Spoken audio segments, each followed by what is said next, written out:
안녕하세요. 두 번째 시간을 하게 되었습니다. 이제부터 프리마베라 교재를 가지고 프리마베라를 한번 배워보도록 하겠습니다. 이 교재는 실제 현장에서 이루어졌던 프로젝트를 대상으로 만든 교재로서 여러분들이 한번 저와 같이 따라오시면 실제 프로젝트를 한번 공정관리 프로그램을 통해서 만들어 보는 경험을 하실 수 있기 때문에 굉장히 좋은 경험이 될 것이라고 생각이 됩니다. 다소 어려운 프로그램이지만 여러분들과 함께 좋은 경험을, 좋은 또 학습을 진행해 보도록 하겠습니다. 먼저 프로젝트의 계층적 분류부터 말씀드리겠습니다. 우리가 흔히 얘기하는 프로젝트는 일회성과 반복적이지 않고 독특하며 이제 한번 하게 되면 없어지는 소멸하는 것들을 프로젝트라고 합니다. 그렇기 때문에 우리가 흔히 이야기하는 GBC 건설공사다 혹은 간척 사업이다 이런 것들은 일련의 프로젝트의 개념입니다. P6는 사업을 전체를 관장하는 프로그램으로서 단일 프로젝트뿐만 아니고 회사의 포트폴리오라든지 국가적인 대형 사업 계획들을 다룰 수 있는 프로그램이기 때문에 이것을 다 관장하게 되고, 그렇기 때문에 우리가 여러 가지 계층적 구조를 볼 수 있습니다. 흔히 이야기하는 프로젝트라는 것은 이 항목을 뜻합니다. 그래서 우리가 흔히 이야기하는 무슨 프로젝트다는 이 지금 현재 제가 박스친 프로젝트를 뜻하고, 그 상위의 개념에 프로그램이라는 개념이 별도로 있습니다. 이 프로그램은 우리나라에서 실무하시는 분들이 그렇게 이해하기 쉽진 않지만 이렇게 생각하시면 됩니다. 세종시에 행정중심 복합도시를 지었습니다. 행정중심 복합도시 건설 사업이라는 게 있고 그 밑에 수많은 프로젝트들이 있습니다. 여기서 세종시 행정중심 복합도시 건설 사업은 프로그램의 성격입니다. 또 다른 걸로는 4대강 건설 사업, 4대강 건설 사업 중에는 낙동강, 금강 이런 것처럼 여러 개의 프로젝트가 있을 것입니다. 이것을 프로그램이라고 합니다. 그 프로그램의 상위 개념에는 또 포트폴리오라는 개념이 있습니다. 이것은 장기적인 사업의 계획을 꾸려 나갈 때 쓰는 포트폴리오로 어떠한 국가라고 그러면 국가의 이제 장기적인 플랜을 계획하는 곳에 속하게 됩니다. 여기서 우리가 흔히 쓰지 않은 개념 중에 서브 프로젝트라는 개념이 있습니다. 서브 프로젝트는 프로젝트가 굉장히 큰 경우 그 안에 조그만한 프로젝트들이 나타날 수 있는데 그것을 서브 프로젝트라고 합니다. 서브 프로젝트 밑에 워크 패키지도 있고 액티비티도 있습니다. 하지만 우리가 이번 프리마베라에서 다루게 되는 구조는 프로그램과 프로젝트 요 정도라고 볼 수 있습니다. 프로그램과 프로젝트 요것만 다루게 될 것입니다.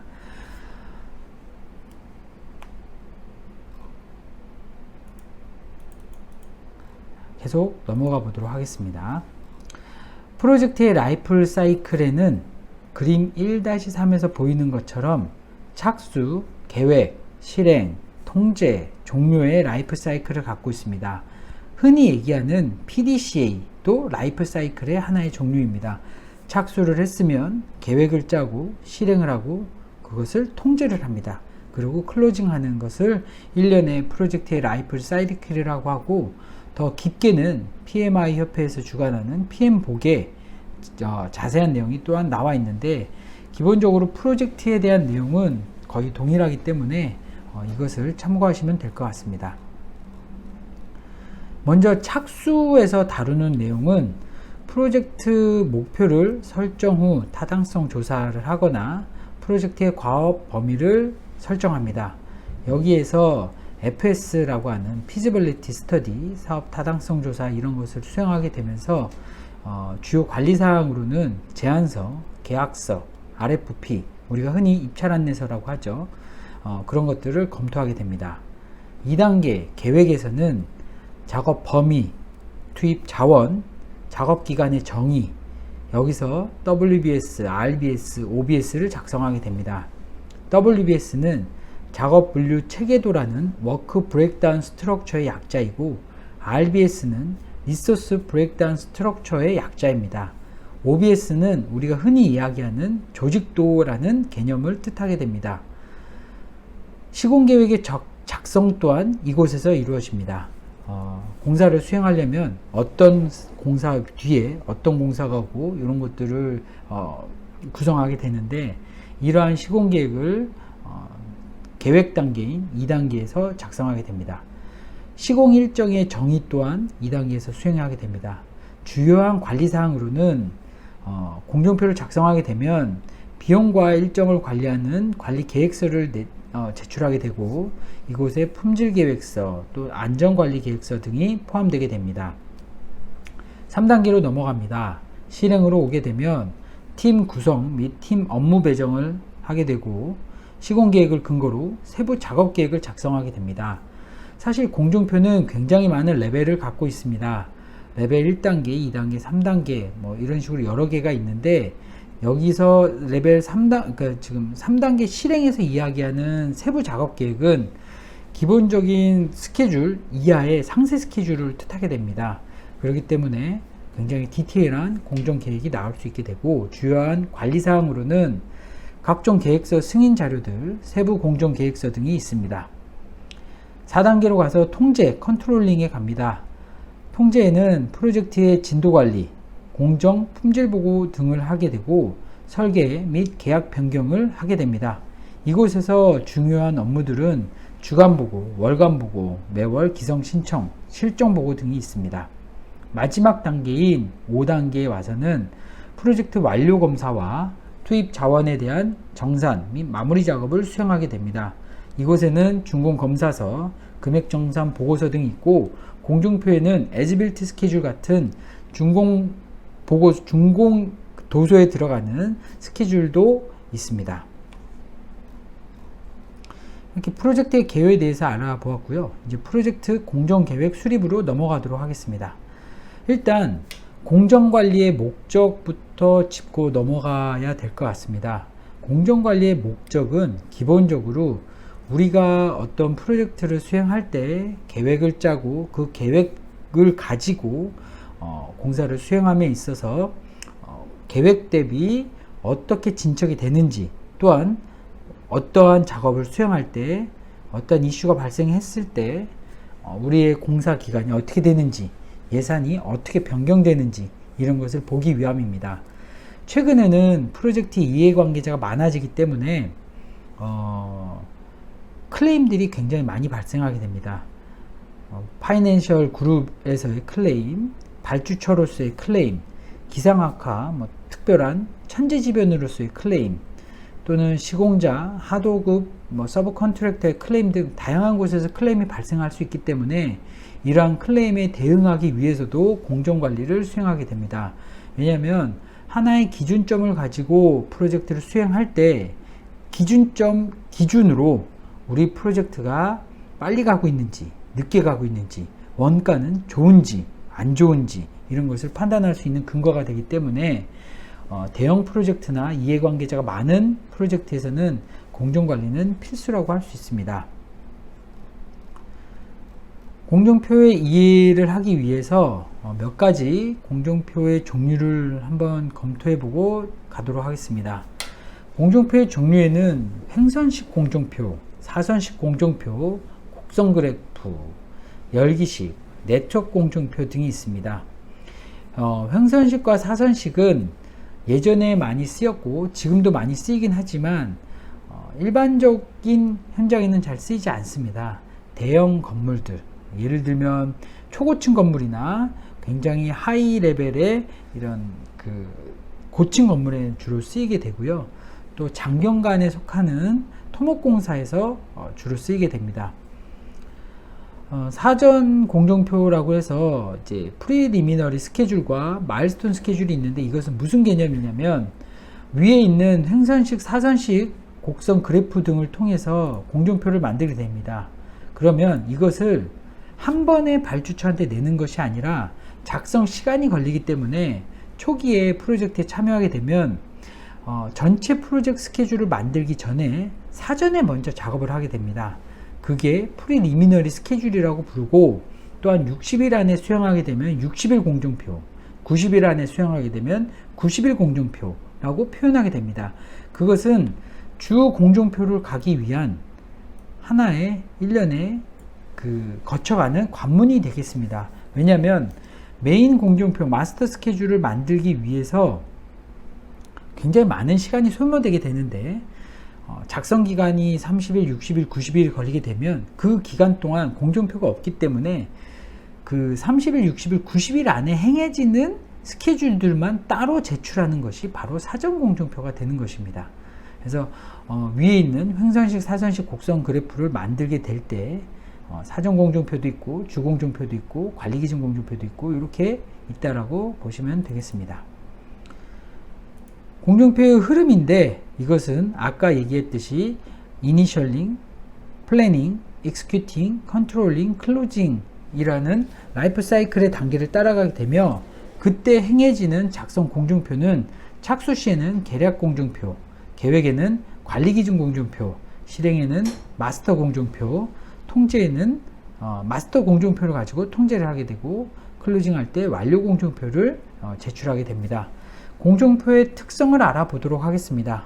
계략 공정표는 이니셜링, 착수 단계에서 수행하기 때문에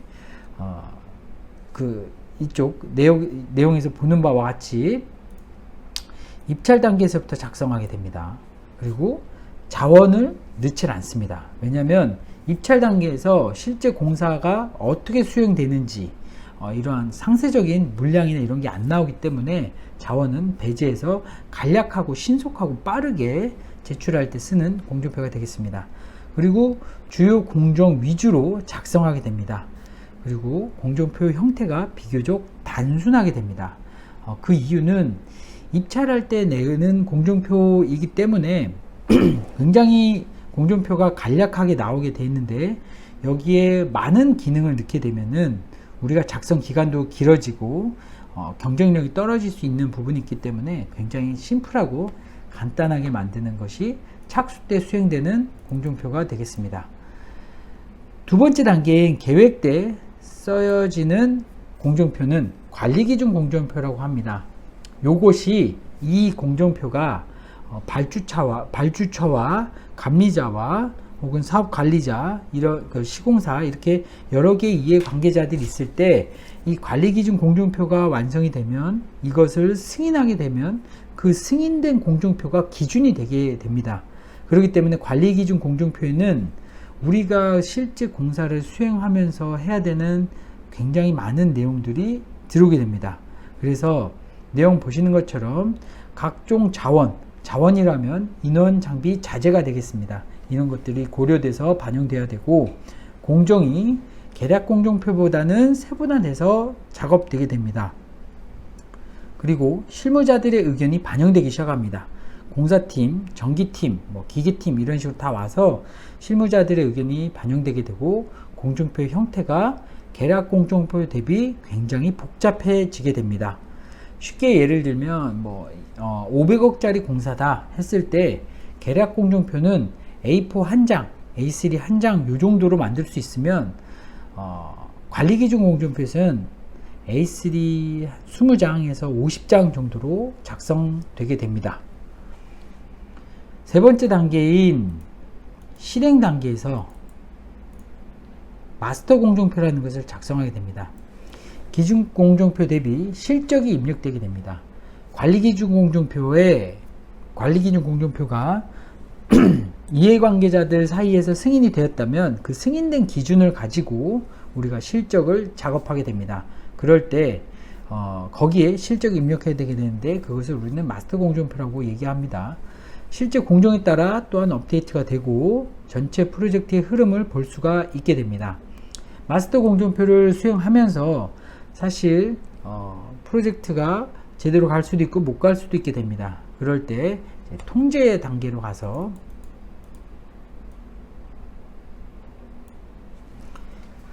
이것을 통제하게 되고 업데이트를 하게 될 때 관리기준 공정표가 리비전이 되기도 하고, 또한 그것을 통해서 우리의 현장이 예정 진척보다 어헤드로 가거나 비하인드로 가거나 이런 것들을 파악할 수 있습니다.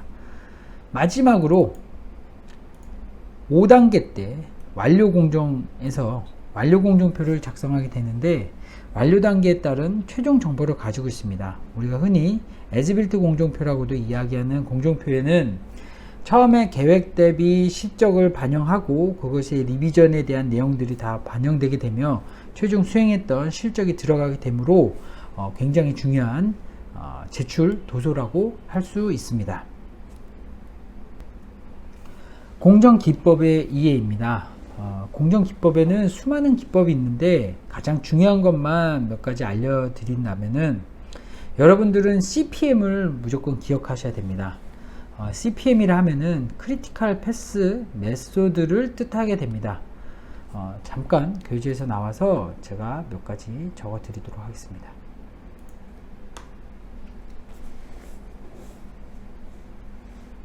여러분들은 CPM이라는 단어를 기억하셔야 됩니다. 이것은 주공정이라고 합니다.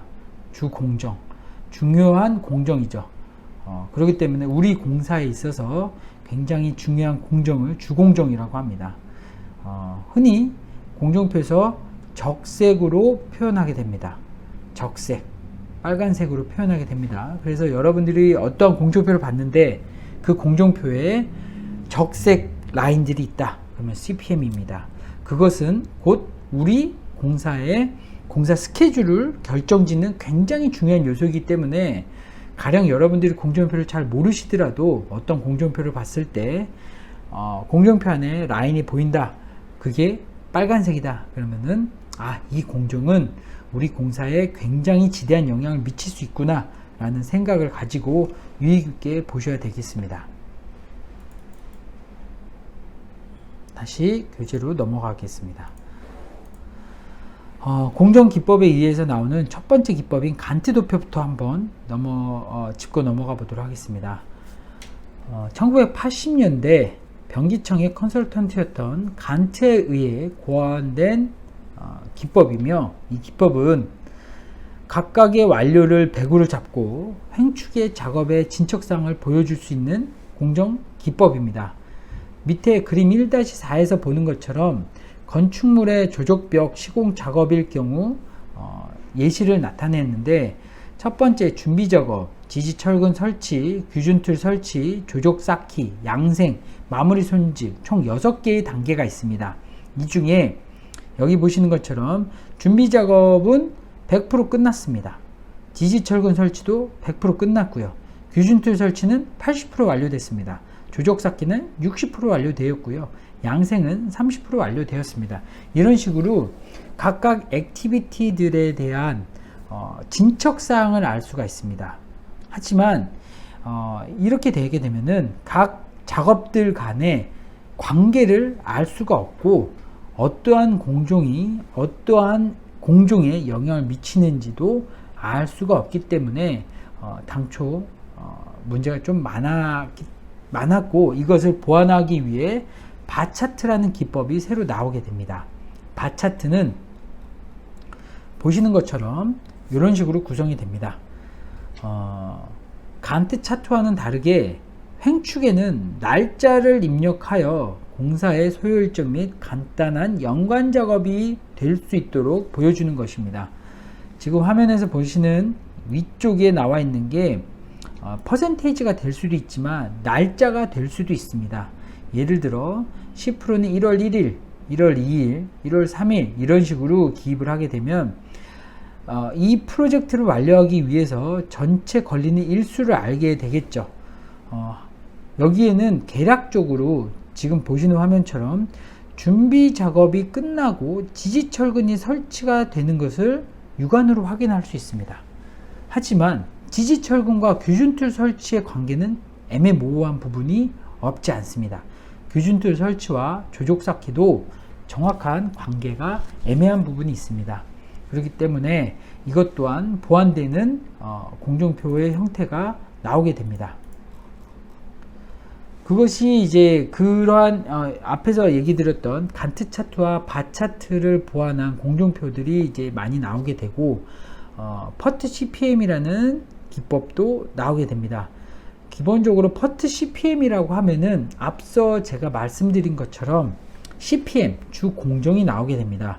공정표에서 빨간색 적색 라인이 나오게 되기 때문에 공정표만 보기만 해도 이것이 중요한 공정이구나 알 수 있습니다. 제가 예시를 한번 보여드리겠습니다. 자, 샘플 공정표를 하나 열었습니다. 지금 이것을 우리나라에서는 퍼트 CPM이라고 부르는 경향이 있습니다. 정확한 의미는 아니지만 간단하게 본다면 지금 화면에서 보이는 것처럼 이렇게 빨간색 라인들이 보이게 됩니다. 적색 라인들이 보이게 되죠. 이런 것들이 이루어져서 공사 끝까지 가게 됩니다.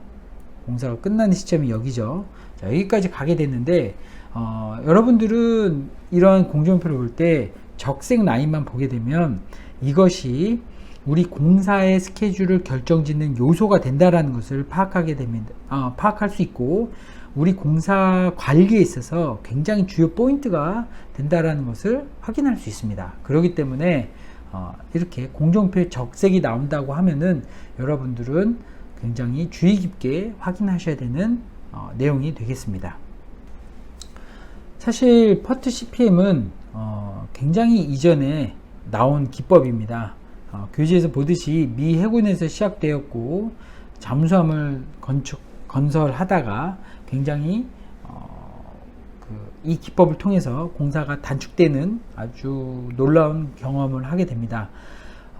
기본적으로 퍼트 CPM이라는 기법은 낙관치, 비관치, 개연치를 가지고 공사 기간을 추정하는 것입니다. 예를 들어 제가 어떠한 골조 공사를 수행할 때 가장 긍정적으로 수행하게 되면 5일이 걸리고 가장 비관적으로 보게 되면 10일이 걸립니다. 근데 이 정도는 될 거야. 개연적인 시간을 봤을 때 7일이 걸린다. 그러면 이것을 계산 공식을 통해서 그럴 때 이 골조 공사는 며칠이 걸릴 거야 라는 확률적 기법을 통해서 공사 기간을 산정하게 되고 이것을 반영한 게 퍼트 CPM의 기법의 공정표가 되겠습니다. 특성만 한번 본다라고 하면은 수학적 계산 원리는 이해만 필요하면 프로그램상 자동적으로 계산됩니다. 요새는 최근에 프로그램들이 좋아져서 우리가 프로그램에 개연치, 낙관치, 비관치를 넣게 되면 알아서 프로그램이 이 듀레이션을 계산하게 됩니다. 또한 이것을 나중에 리스크 아날리시스라는 프로그램을 통해서 우리가 확률적 접근으로 해당 프로젝트가 언제 얼마만큼의 신뢰성을 갖고 종료할 수 있는지조차 파악할 수 있게 되는 하나의 중요한 내용이 되겠습니다. 또한 퍼트 CPM은 대표적인 네트워크 기법으로 작업의 상호 간의 연관관계가 명확하고 거의 모든 공정을 표현할 수 있습니다. 일정관리 측면과 자원관리 측면, 기타 측면에서 지금 내용 보시는 것처럼 좋은 내용을 파악할 수 있는데 일정관리 측면부터 보도록 하겠습니다. 계획 단계에서 각 공정의 세부 일정을 계산하고 소요공기를 파악하여 목적일에 맞추어서 각각의 작업들이 언제 착수되어야 하는지 파악할 수 있습니다. 여기서 제일 중요한 것은 언제 착수되어야 하는지 파악할 수 있다는 게 중요한 포인트가 되겠죠. 또한 두 번째, 자원관리 측면에서 자원 소요 시기의 예측 정밀도가 높아지므로 자연 수급 지연에 따른 공기 지연이나 조기 구매로 인한 경제적 손실을 방지할 수 있습니다. 이게 무슨 이야기냐 하면은 우리가 공정표가 작성되게 되고 여기에 자원의 개념을 집어넣게 되면 그 스케줄에 따라서 자원의 분배가 나오기 때문에 우리가 그 자원이 언제 얼마만큼 필요한지 알 수 있다라는 이야기가 되겠습니다. 마지막으로 기타적인 측면에서는 초기 공정 계획 시 도면 및 시공 조건에 대한 면밀한 검토가 이루어지므로 사전에 예상 문제점을 발췌하고 해결할 수 있으며 각 최소 단위 공정별로 코드를 부여하여 관리상 편한 대로 분류하여 관리할 수 있다라는 장점이 있겠습니다. 추가적으로 공종표의 종류에 대해서 조금만 더 보강을 한다면, 공종표의 종류에는 우리 교재에서 나온 것 외에 간트 바차트, 퍼트 CPM, 퍼트 CPM 이런 것들은 우리 지금 교재에서 말씀을 드렸고, 그 외에 PDM 기법의 공종표가 있습니다. 마키 차트와 타임 디스턴스 또한 LOB 공종표라는 것들이 있습니다. 하나씩 살짝만 검토해보고 가도록 하겠습니다. 공정관리 기법의 변천을 한번 내용을 보면 1915년도에 간트 차트와 바 차트가 나오고, 그 다음에 58년도 사이에 마일스톤 차트와 58년도 이후로 퍼트 CPM 기법의 공종표가 나오게 됩니다. 그리고 62년도쯤에 리소스 얼로케이션이 가능한 공종표, 퍼트 코스트, ADM 공종표 등이 나오는데, ADM 공종표는 여러분 여기에 글자 나와 있는 것처럼 에로 다이아그래밍 메소드라는 화살표로 나타내는 공종표를 뜻합니다. 64년도에는 PDM 기법, 지금 우리가 그 프리마베라라는 프로그램을 쓰는데, PDM 기법이 프리마베라도 PDM 기법의 공종표가 됩니다. 그리고 70년대 들어서 코스트와 스케줄이 인테그레이션 된, 그러니까 통합된 비용 일정 통합 공종표가 나오게 되고, 그러한 공종표를 운영하기까지 이르게 됩니다. 각 기법의 종류를 보여드리면, 간트 차트와 CPM, 퍼트 CPM들은 제가 일전에 말씀드렸고, S커브는 지금 다루는 내용이 아니기 때문에 넘어가도록 하겠습니다. 자, 간트 차트와 퍼트 CPM